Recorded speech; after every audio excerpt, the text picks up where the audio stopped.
So hello and welcome back to my YouTube channel Jaswant Pathak. आज मैं quick revision series में fundamental duty कराने जा रहा हूँ।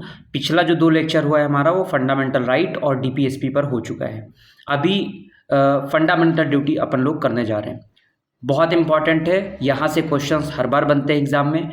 और इस क्विक रिवीजन सीरीज़ से मेरा मतलब अनुमान है कि यहाँ से आपको 8 से 10 क्वेश्चन ज़रूर मिलेंगे, जो हमारी पूरी सीरीज चल रही है। ठीक है, चलो स्टार्ट करते हैं।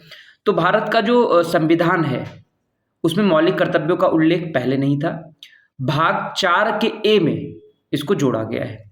ठीक है, अब इसके बारे में थोड़ा बात करते हैं कि जैसे एक भारतीय जो नागरिक है इसके रूप में हमें कुछ अधिकार तो मिले हैं, लेकिन उसके साथ हमारा भी एक दायित्व बनता है अपने देश के प्रति। जैसे फंडामेंटल राइट है या डीपीएसपी है, उसमें राज्य के कर्तव्यों की बात हो रही है, लेकिन हमारे भी तो कुछ कर्तव्य बनते हैं अपने देश को लेके, तो वो चीज़ें फंडामेंटल ड्यूटी में जोड़ी गई। यानी अपने अधिकारों के साथ साथ अपने मौलिक कर्तव्यों के प्रति जागरूक होना और निष्ठापूर्वक उसका निर्वहन करना बहुत ही महत्वपूर्ण हो जाता है।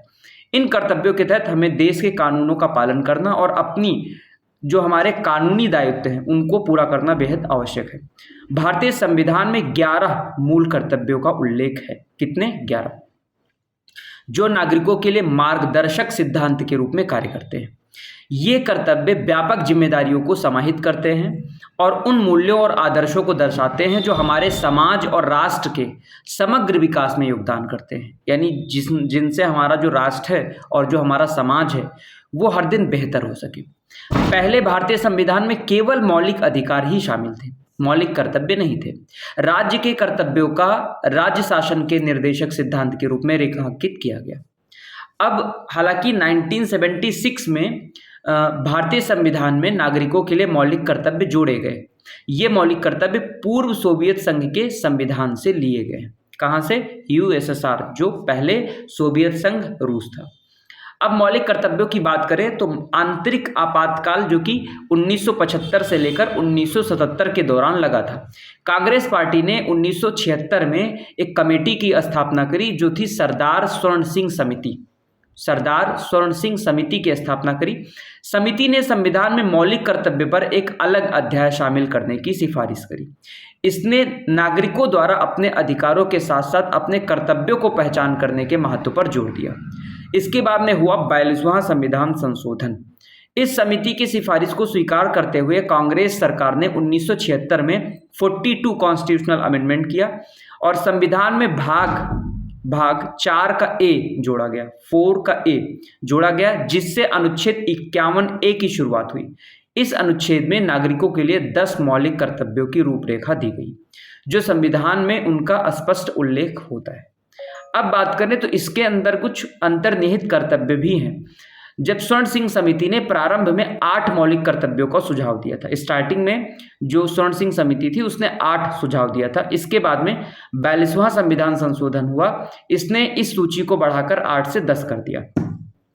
इसके बाद में एक और बचा था जो कि था शिक्षा का कर्तव्य। 2002 में अनुच्छेद 51 के क में जोड़ा गया और ये कहा गया कि प्रत्येक नागरिक का जो माता पिता या अभिभावक है उसकी ये ड्यूटी बनती है कि वो 6 से 14 वर्ष की आयु के बच्चे को मुफ्त और अनिवार्य शिक्षा के अवसर प्रदान करें। अब आइए देखते हैं कि कौन कौन सी मौलिक कर्तव्यों की सूची है जो 51 के ए में शामिल है और 1976 के 42वें संविधान संशोधन के माध्यम से जोड़ा गया था। तो सबसे पहला है ए, यानी संविधान का पालन करना और उसके आदर्शों और संस्थाओं, राष्ट्रीय ध्वज और राष्ट्रीय गान का सम्मान करना। दूसरा कौन सा है? उन महान आदर्शों को संजोना और उनका पालन करना जिन्होंने हमारे राष्ट्रीय स्वतंत्रता संग्राम को प्रेरित किया। अब इसके बाद में तीसरा जो है वो है भारत की संप्रभुता, एकता और अखंडता को बनाए रखना और उसकी रक्षा करना, देश की रक्षा करना और आह्वान किए जाने पर राष्ट्रीय सेवा प्रदान करना। मान लो कि युद्ध की ऐसी स्थिति आ गई तो हमें भी हथियार, आम नागरिक को भी हथियार उठाना पड़ सकता है।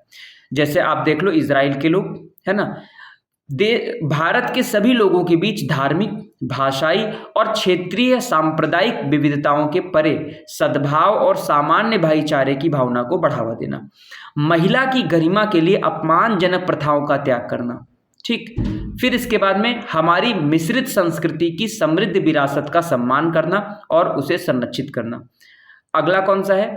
जंगल, झील, नदियां और जो वन्य जीव हैं इनके सहित प्राकृतिक पर्यावरण की रक्षा करना और सुधार करना, मतलब गंदगी ना फैलाना, और जो जीवित प्राणियों हैं इनके प्रति दया भाव रखना। और क्या है, हमें अपनी सोच यानी वैज्ञानिक सोच, मानवतावाद और जिज्ञासा एवं सुधार की भावना को विकसित करना। फिर इसके बाद में नेक्स्ट है सार्वजनिक संपत्ति की रक्षा करना और हिंसा का त्याग करना। ये नहीं कि आप ताजमहल घूमने जाओ तो उसमें अपना नाम कुछ के लिए, बहुत इंपॉर्टेंट है भाई सब। मैंने देखा है वहाँ पर इतने सारे लोग, मतलब पता नहीं कैसे उनके अंदर सिविक सेंस है कि उन्होंने जा के उसको उस पर अपने नाम और भाई खराब होती हैं वो चीज़ें, है ना, वो हमारी अमूर्त धरोहर है, अमूल्य धरोहर है हमारी वो। फिर इसके बाद में व्यक्तिगत और सामूहिक गतिविधियों के सभी क्षेत्रों में उत्कृष्टता की दिशा में प्रयास करना, ताकि राष्ट्र जो है वो निरंतर प्रयास और उपलब्धि के उच्च स्तरों तक पहुंचता रहे।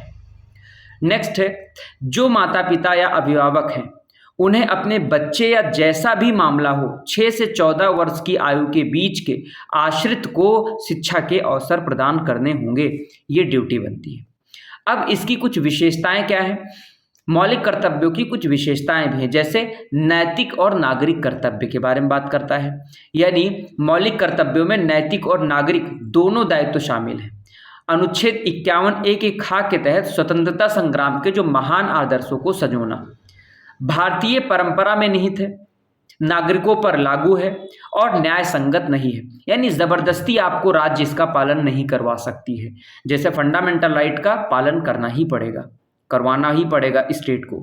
फंडामेंटल ड्यूटी और directive principle of state policy, ये दो चीज़ ऐसी हैं, इनका ये जो है न्यायोचित नहीं है, जस्टिसेबल नहीं है, जबरदस्ती इनका पालन नहीं करवाया जा सकता, लेकिन यह आपकी ड्यूटी बनती है। अब मूलभूत कर्तव्यों का महत्व क्या है, इंदिरा गांधी के टाइम पीरियड में मौलिक कर्तव्यों का नैतिक मूल्य लोकतांत्रिक संतुलन स्थापित करने में निहित है, जिसके तहत व्यक्तियों को उनके अधिकारों के साथ साथ उनके कर्तव्यों के प्रति भी समान रूप से जागरूक किया जाता है। अब क्या क्या है कि मौलिक कर्तव्यों को कुछ इंपॉर्टेंट तरीके से माना गया, जैसे पहला यह है कि नागरिकों को उनकी जिम्मेदारियों को याद दिलाना कि आपकी भी कुछ ड्यूटी बनती है देश के प्रति। राष्ट्र विरोधी गतिविधियों के विरुद्ध चेतावनी, यानी आप ये नहीं कि आप पाकिस्तान को यहाँ का डेटा भेजते रहो, यहाँ की फोटोज आप खींच कर भेजते रहो, ये सब बिल्कुल गलत बात है, ये सब नहीं करना है। फिर उसके बाद में अनुशासन और प्रतिबद्धता को प्रेरित करना, ठीक है, यानी मौलिक कर्तव्य जो हैं वो अनुशासन और प्रतिबद्धता को भी बढ़ावा देते हैं। वह नागरिकों को राष्ट्रीय लक्ष्यों को प्राप्त करने में सक्रिय रूप में भाग लेने के लिए प्रोत्साहित करते हैं। फिर और क्या है, संवैधानिक वैधता निर्धारित करने में सहायता करना, जैसे न्यायिक समीक्षा में मौलिक कर्तव्यों की भूमिका बहुत ही इंपॉर्टेंट होती है। 1992 के सर्वोच्च न्यायालय के एक निर्णय के अनुसार कोई न्यायालय अनुच्छेद 14 क्या कहता है, कानून के समक्ष समानता, या अनुच्छेद 19 जिसमें 6 स्वतंत्रताएं हैं, यानी freedom of speech and expression के संबंध में किसी कानून को उचित मान सकता है और इस प्रकार उसे संवैधानिक होने से रोक सकता है, यदि वो पाता है कि विचाराधीन कानून एक मौलिक कर्तव्य को पूरा करने का प्रयास करता है तो। ठीक, फिर कुछ राजनीतिक औचित्य भी हैं। अब अगर हम देखेंगे कि मौलिक अधिकारों और मौलिक कर्तव्यों के बीच संबंध क्या है, भारत का संविधान न केवल मौलिक अधिकारों की गारंटी देता है बल्कि मौलिक कर्तव्यों की भी रूपरेखा प्रस्तुत करता है। मौलिक अधिकार पहले ही लागू किए जा चुके हैं और कानूनी रूप से लागू करने योग्य हैं, वाद योग्य हैं, जस्टिसेबल है, जबकि मौलिक कर्तव्य को 1976 में 42वें संविधान संशोधन के माध्यम से स्थापित किया गया था। ठीक है, तो ये चीजें थी थोड़ी सी। अब मौलिक कर्तव्यों पर सर्वोच्च न्यायालय के कुछ अलग अलग निर्णय आए हैं, जैसे चंद्र भवन बोर्डिंग और लांजिंग बनाम मैसूर राज्य 1969 का मामला है। होटल और रेस्टोरेंट कर्मचारियों के लिए न्यूनतम मजदूरी निर्धारित करने वाले कानूनों को बरकरार रखा और सामाजिक कल्याण के महत्व पर जोर दिया। फिर इसके बाद में है MC मेहता बनाम कमलनाथ। कब आया मामला, ये सन 2000 में मामला आया। एक पारिस्थितिकी रूप से संवेदनशील क्षेत्र में पट्टे को अमान्य घोषित किया और पर्यावरण को नुकसान पहुंचाने के लिए जुर्माना लगाया, जिससे पर्यावरण संरक्षण के कर्तव्य पर प्रकाश डाला गया। फिर आता है श्री रंगनाथ मिश्रा बनाम भारत संघ। मौलिक कर्तव्यों जिसमें चुनाव में मतदान करने का कर्तव्य भी शामिल है, इसके बारे में जानकारी प्रसारित करने हेतु सिफारिशों का कार्यान्वयन का निर्देश दिया। तो ये कुछ जो है कह सकते हो कि कुछ इंपॉर्टेंट केस लॉ थे जो मौलिक कर्तव्य से इंपॉर्टेंट थे। ठीक, अब यहाँ से क्वेश्चंस काफ़ी बदल बदल के भी पूछा जाता है, ठीक है। जैसे मौलिक कर्तव्यों पर न्यायमूर्ति वर्मा समिति बैठाई गई। अब न्यायमूर्ति वर्मा जो समिति थी उसमें मौलिक कर्तव्यों को प्रभावी जो है प्रवर्तन की आवश्यकता को देखते हुए समिति का गठन 1998 में किया गया था, जिसका उद्देश्य व्यक्तियों में कम उम्र से ही जिम्मेदारी की भावना और नागरिक चेतना का संचार करना था। समिति ने मौलिक कर्तव्यों के क्रियान्वयन में कमी को स्वीकार किया और कार्यान्वयन रणनीतियों पर ध्यान केंद्रित करके इस समस्या का समाधान करने का प्रयास किया। मौलिक कर्तव्यों में कुछ के प्रवर्तन के लिए समिति द्वारा निम्नलिखित कानूनों की पहचान की गई। जैसे राष्ट्रीय सम्मान के अपमान की रोकथाम अधिनियम बनाया गया 1971, नागरिक अधिकार संरक्षण अधिनियम लाया गया 1955 में, लोक प्रतिनिधित्व अधिनियम लाया गया 1951 में, और इसी तरह वन्यजीव संरक्षण अधिनियम लाया गया 1972 में। क्योंकि जब तक हम इसको मतलब सिर्फ डाल देना संविधान में कि आपको ये पालन करना, कोई नहीं पालन करता भाई। यहाँ रेड लाइट ब्लू लाइट तो कोई देखता नहीं, आदमी घुसा चला जाता है ट्रैफिक में, आप देखो तो इसको कहाँ से पालन कर। तो इसके लिए ऐसे अधिनियम लाए गए जिनसे अगर कोई इनका जो है कह सकते वॉयलेशन करता है तो उसको दंड भी मिलेगा, ठीक है। वन्य जीव संरक्षण अधिनियम 1972 लाया गया, ठीक है। वन संरक्षण अधिनियम 1980 लाया गया। तो ये कुछ अधिनियम भी बनाकर मौलिक कर्तव्यों को क्या बनाया गया, एक तरह से लेजिटिमेसी दी गई, एक तरह से कह सकते हो उसको संरक्षण दिया गया है। तो बेसिकली अगर इसके निष्कर्ष पर जाएं तो मूलभूत जो कर्तव्य हैं इसके निष्कर्ष पे अगर बात करें तो मौलिक कर्तव्यों का प्रवर्तनीय ना होना उनके महत्व को कम नहीं करता। एक लोकतांत्रिक राज्य में ये अत्यंत महत्वपूर्ण है क्योंकि ये व्यक्तियों को अपने अधिकारों का आनंद लेते हुए राष्ट्र के प्रति उनकी जिम्मेदारियों को याद दिलाते हैं। इन कर्तव्यों के साथ जुड़ा जो मौलिक शब्द है, मौलिक यानी मूल शब्द, इसके महत्व को उजागर करता है, भले ही कुछ कर्तव्यों को कानून द्वारा अलग से लागू किया जा सके।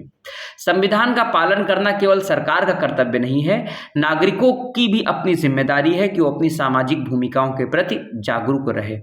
तो ये था मूल कर्तव्य का हमारा लेक्चर। यहाँ से prelims, mains, lower PCS, SSC, NDA जहाँ पर भी पॉलिटी आती है आपको यहाँ से क्वेश्चन जरूर मिलेंगे। तो आप बताइएगा हमारा लेक्चर कैसा लगा, कमेंट में अपनी राय दीजिएगा और अगर अच्छा लगे तो सब्सक्राइब, लाइक जरूर करिएगा। तो नेक्स्ट लेक्चर के हम जल्दी ही लेके आएंगे। Thank you, bye bye, have a good day.